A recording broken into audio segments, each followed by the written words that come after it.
Hi, this is Wishop, and I felt inspired to make a special video for the spring equinox, the vernal equinox, which is today. In fact, it's tonight. It's sunset of the vernal equinox.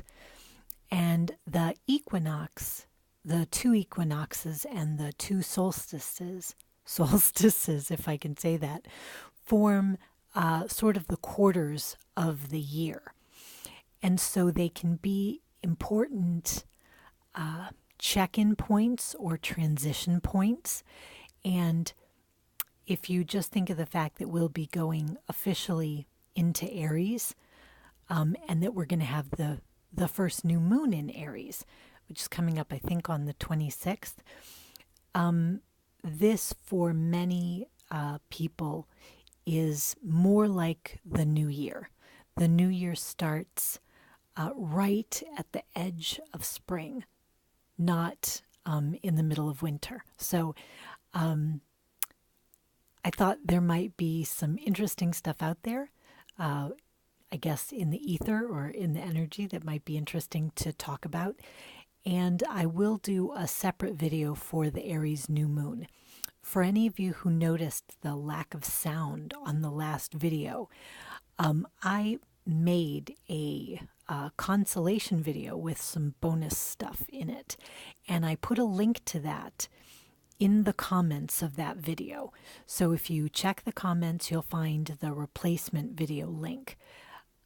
Thank you to everybody who likes and views and shares and comments. It's very much appreciated.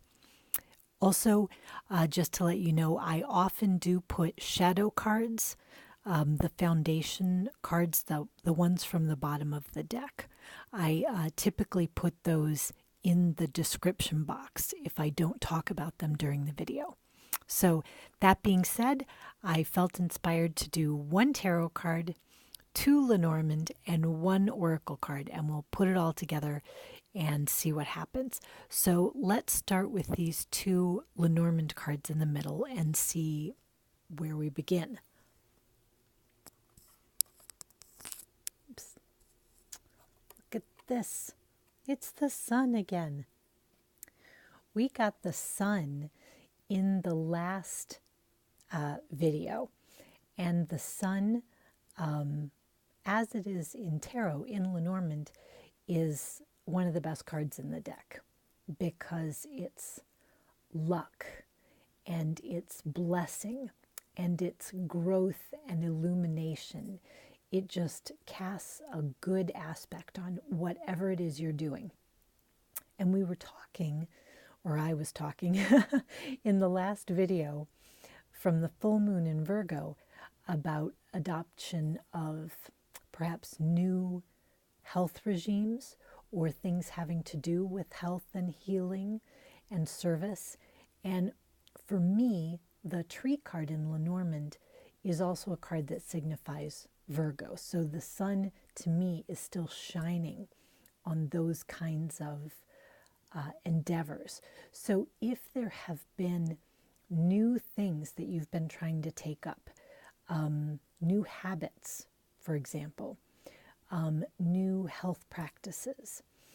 I've heard James Him Mitchell talk about the tree as a card of branching out, and I like that because if we talk about the roots, it's a card that can go deep into your past, and it can allow you to make peace with your past, to reconcile yourself with past issues for your future growth.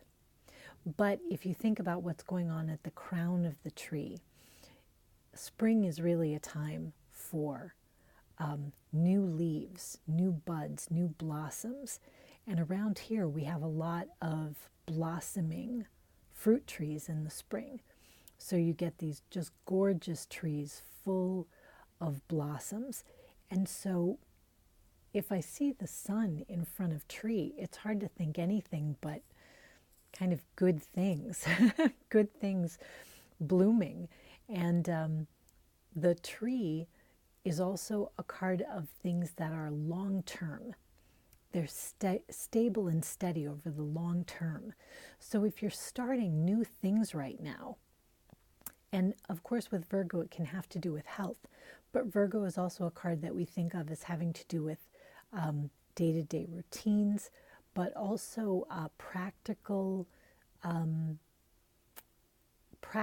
efforts and service, compassionate service, all sorts of areas of service.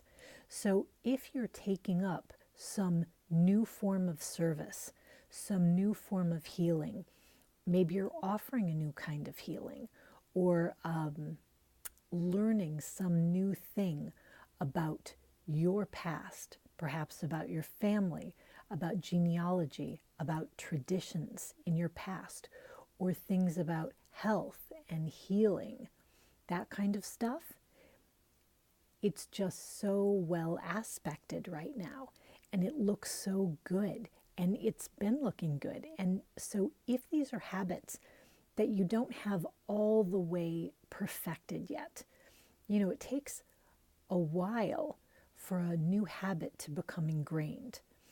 The saying was always 7 to 21 times for an adult to learn something they've heard. And I know you've probably heard repeat something 21 times and it becomes a habit. So you can see that's a lot. So if you've started a new habit and it's not second nature to you yet, try to be patient, because it seems like it's a good thing and it's going to be good for you in the long term.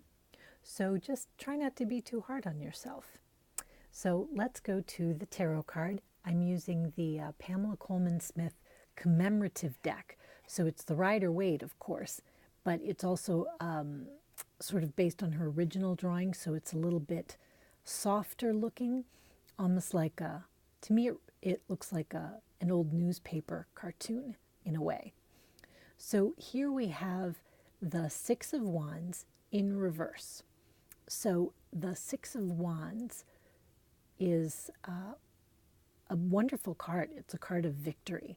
It's a card of being, I guess, maybe elevated above the crowd.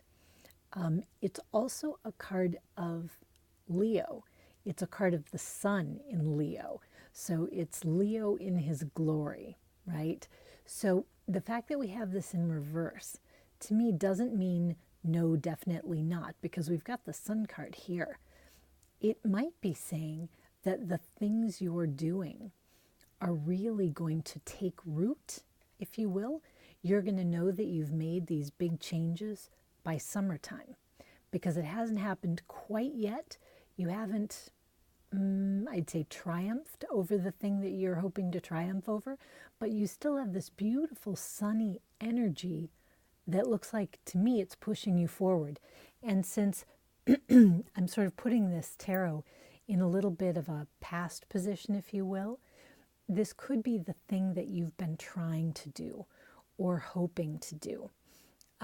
Because it's Six of Wands in reverse, I would say when it comes to dealing with the public, because sixes can have to do with taking responsibility, this might not be a time to declare the responsibility to the world.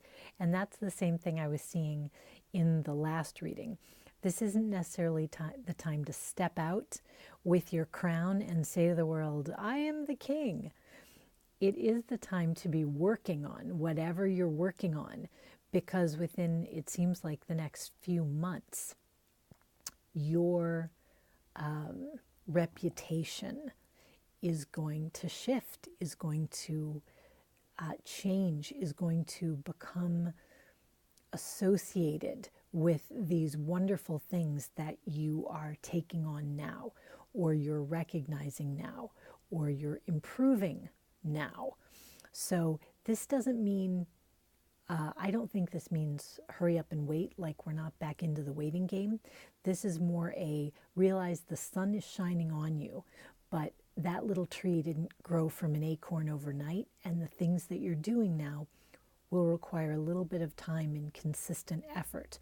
But you're not only on the right track, you're on the track to victory. So it's just a matter of letting things unfold in a natural way. It would be unnatural if you woke up tomorrow and, could play piano like a concert pianist. It would be strange, and nobody in your family would know what to do about it, and your friends would think you'd been abducted by aliens, and it would cause a lot of problems, even while it was something great. So now is the time for all of these wonderful changes that you're making, even if they're quite dramatic.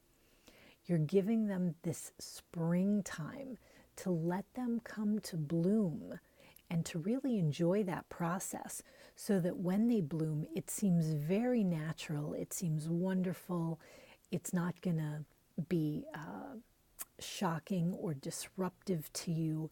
It's going to feel like the next great natural thing to do. Well, of course, this success, and this can be in whatever area. We've got some health and healing stuff going on here, but wands can be about enterprise and endeavors. This can be about ways that you're hoping to heal your heart or get more assertive or take your place. I would say this could be a card about taking your place in a different way in the world, and that's happening. It's happening right now, and all you have to do is keep taking those little steps that you're doing on a daily basis to reinforce this new identity. And I think the Six of Wands will be flipped over for you within a very short while. So let me get the Oracle card. This is from the Oracle of Shadows and Light. And let's see what we get here. This is sort of kind of in the future position, so we'll see how that goes. Look, Mend a Broken Heart Fairy. Okay, so let me get the book here. This is 36. Okay, so this is sort of telling a story, isn't it? Message is healing from heartache. Here she comes to gather up your heart's sore pieces and place a sweet bandage on the place that is most wounded. And this one tender gesture does more to heal you than could 1,000 years of therapy. Who has time for 1,000 years of therapy? But a little probably wouldn't hurt. It's time for small kindnesses to be received, for you to know that the little gifts of friendship and sweetness are the ones that will assist you most at this time. Allow yourself to be treated gently, to be attended to with kindness, and to be hugged. Allow yourself to accept that this is a time when you need to take good care of yourself. You are healing and on the mend, but do not undo her medicine by forcing yourself to hurry up and get over it. The Mend a Broken Heart Fairy says, "You have been hurt and this heart feels bruised to me. It may have been what is called a lover's quarrel or unrequited love. It may have been a breakup. It may have been an adventure in love that turned harsh. But I am here to help you mend. I will not let your broken heart bleed. I will wash, heal, and place the bandage over the wound, which will provide clearing, balancing, and protecting. I will send you the healing that means deep, restful sleep so that peace can return to you. Take it easy on the path of love for now. Soon you will feel your vitality return. But for now, it's a time of rest." So the Mend a Broken Heart Fairy, to me, ties in well with the tree, because that's this Virgoan sort of healing energy, the healing of things from the past. But the Mend a Broken Heart Fairy also talks about kindness and sweetness and accepting those gifts. So if you look at the Six of Rods here in reverse, it could be that you are in a position where you could be elevated by people around you, you could be recognized, you could get the laurel crown, but you don't want to accept it. You're not accepting the blessings coming your way. And if you accept those little blessings coming your way, they are healing you. They are doing the job of making you strong so that you're built up in good shape for whatever comes next. Anyway, I hope you like that equinox reading, and rock on with your bad selves.